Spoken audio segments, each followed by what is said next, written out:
Byron said you were much more serious tonight than some of the other games on your goodbye tour because of the importance of the Celtics and Lakers series. Is that accurate? Yeah, probably. I mean, I got come into the night. There's 3 home games left now too. So to the extent that my body will allow me, I want to do my best to give the fans what they can to see. Is it kind of surreal that that's the last time you're going to hear those Boston sucks chants? Yeah, it is. I mean, it's it's weird. It's last time facing that green, but it's been a joy to be able to go against them, to be a part of a rivalry that I watched for so long. Kobe, you obviously had some days of rest, but how did you get to against Miami where you were out there? Rest, man. Rest. A lot of icing, a lot of stretching, and just rest, man. What was going through your mind with the dunk? Was that something you were kind of thinking about, or spur of the moment? Yeah, I thought about it. My legs felt pretty good, so I just said, what the hell, might as well try it. But Kobe, it's games like this, 34, the dunk, where everyone thinks you may rethink the dynamic, maybe heal, who knows what, come back. Come back with. Nights like this, No.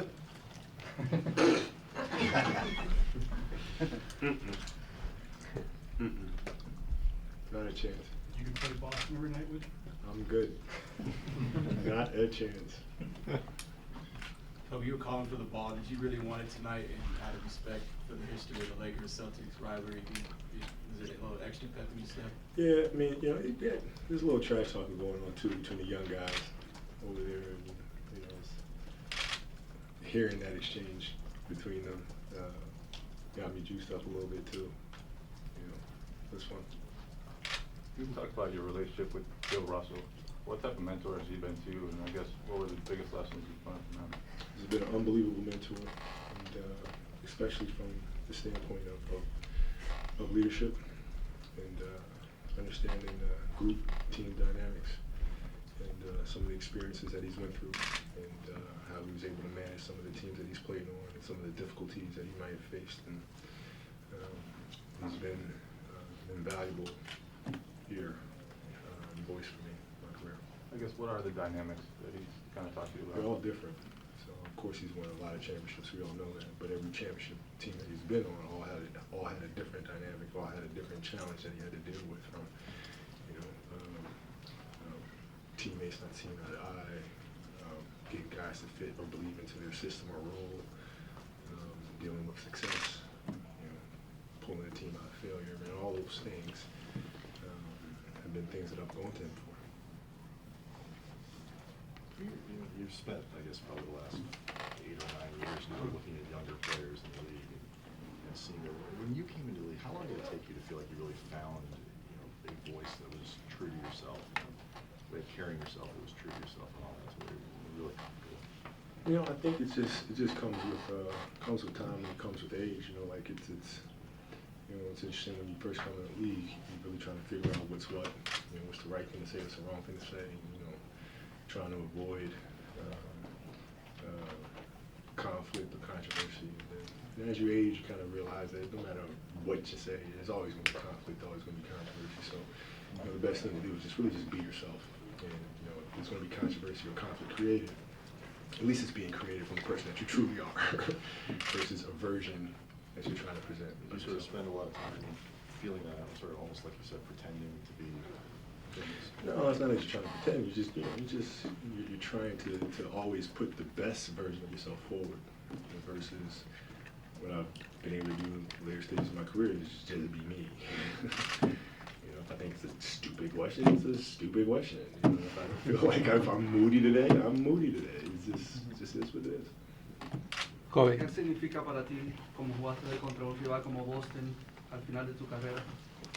Es un gran sueño para mí jugar contra de Boston en los finales 2 veces y mirando el rival de Bird, de Magic en todos estos años cuando era chiquito y ahora para terminar mi carrera en el último partido contra de Boston es un sueño para mí. ¿Qué ha significado Boston Celtics históricamente para ti, para que seas un líder como has llegado a ser? No, significa todo para mí. En el 2008, contra de ellos, es un momento en mi carrera que me paró mucho como ser un líder y cómo ganar otros campeonatos. La final que le ganaste que le ganaron a Boston en 2010, Sí. fue quizás uno de los mejores momentos de tu carrera. Es el mejor momento, de toda mi carrera, seguramente. With Gary being honored tonight, when you think about all the times that you've spent together, just what has he done for your career? How has he made you, a better player? It's a very, very long answer. I was just really happy to see the ovation received. Everybody knows about all the great players that the Lakers have had, but none of us would be able to get out there and perform the way we perform without him. It's just not possible. He's the guy behind all of it, and what he's meant to my career is can't really put into words. ¿Vas a extrañar hablar español, Kobe, ahora que no hagas estas conferencias de prensa? ¿Y con quién vas a practicar español? Con mi esposa, claro. Mi esposa y su familia. ¿Vas a extrañar hablar español? Sí, tenemos que hablar español en nuestra casa. Tenemos hijas que tienen que hablar español también. Hey, Kobe, I know you had ruled this out earlier in the season. There are some reports that said that FC Barcelona. Stop it. See, stupid question. I know where you're going. Not Dude, stop. You know I'm not playing. I'm done. Well, I wasn't asking that, just more that they had made that offer. What about it? Well, then you declined it. What's the question? Well, first, if that was accurate, and then secondly, what I was going to ask was, if you were healthy, was that something that you were thinking about, like post-retirement? No, I mean, if I was healthy, if I wanted to play, I'd still be playing for the Lakers. You know what I mean? Like the health thing, I can always figure it out. I mean, it's not a big deal. Like my body's sore, I can always commit to it, figure it out, and be healthy and play. And I just don't want to play anymore. That's all. In a typical offseason, how long would you go without picking up a ball? 2 days, probably. So, I mean, there are guys who kind of keep playing a little bit, and there are guys who never touch a ball again. Do you have any idea sort of where you'll be in that? Well, I can't help it because my kids want to play basketball, so I'm out there with my youngest shooting every day. So it's just as I'm putting the basketball fever up, she seems to have picked it up now. So every day probably. Kobe, is there a possibility that sometime in the future you consider being a coach or a head coach in the NBA? Nope. Shaq's kid just won, his daughter won at Chevy Hills Park. Maybe transition into a rec league with your daughter, coach, kind of be the next step? Nope. So you let someone else take care of it. Nope. Then I gotta deal with parents and all that stuff. No, I'm good, man. I'm good. The driveway is good for me, man. Kobe, how satisfying was in 2010 when over the Celtics to kind of get them back in that series, the kind of the epic Game 7? It was really big.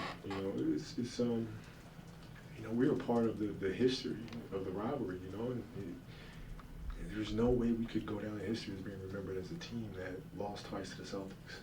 All the history that's going on, right? There's no way.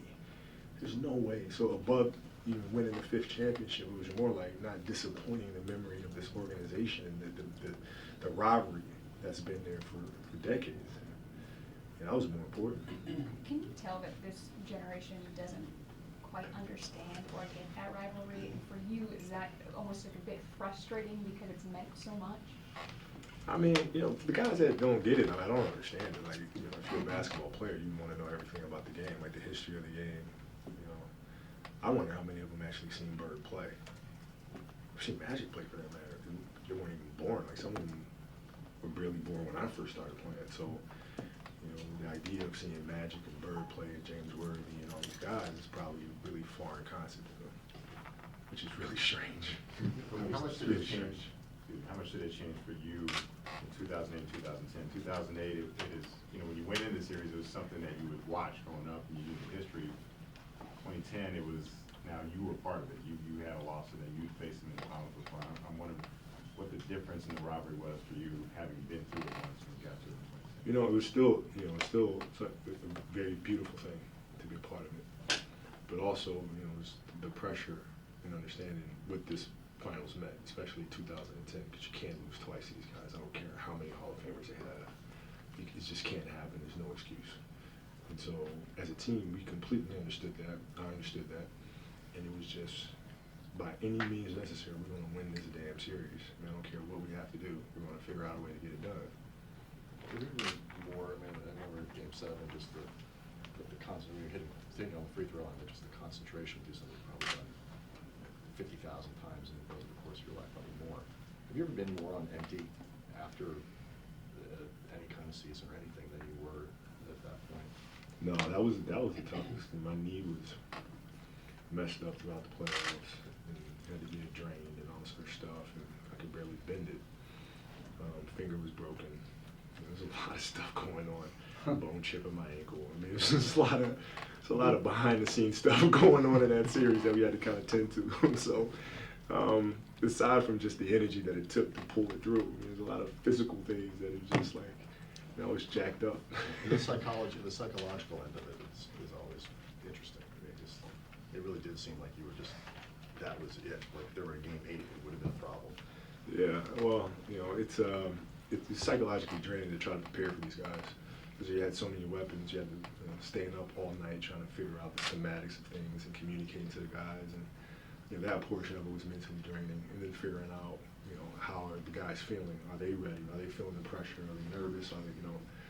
So it's all those things that, you know, I was trying to manage, aside from then preparing myself for the games.